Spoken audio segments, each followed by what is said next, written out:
2020-жылы бизде деген аябай жакшы бир план пайда болду. Иш кылып, жана шелкография бар кийимдечи. Шелкографияда обычно 4 же 6 түстү басып берет. Могу неменин футболкалардын кийим кеченин үстүнө ар кандай жазууларды, сүрөттөрдү басып берет. Бирок шелкографияда жана айткандай 4 же 6 түстү эле басып берет. Ошолордун комбинациясынчы. Анан биз Кытайдан бир аппарат алдырмай болдук. Бул аппарат бир 10 000 доллардын тегереги болчу.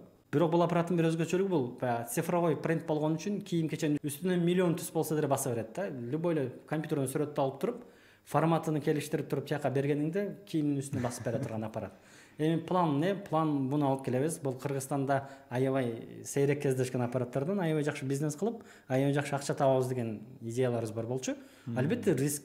Биз акчаны жөнөттүк, Кытайдан товар келди, бирок күтүп жаткан товарыбыз менен колубузга тийген товар эки башка нерсе болуп калды. Бир 3 айдай убактыбызды короттук, 3 айдай нервибизди короттук, үстүнө дагы бир 2 000 доллардай акча. Бирок жыйынтыгында бул аппарат бизде иштебей калды. Азыр жөн эле мусордой болуп жатат.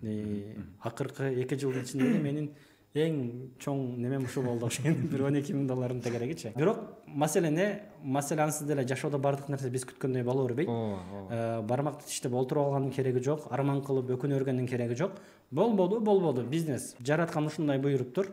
Албетте биздин деле шалакылыгыбыз болушу мүмкүн, бирок насип ушул экен. Дальше кете бериш керек бизнесте.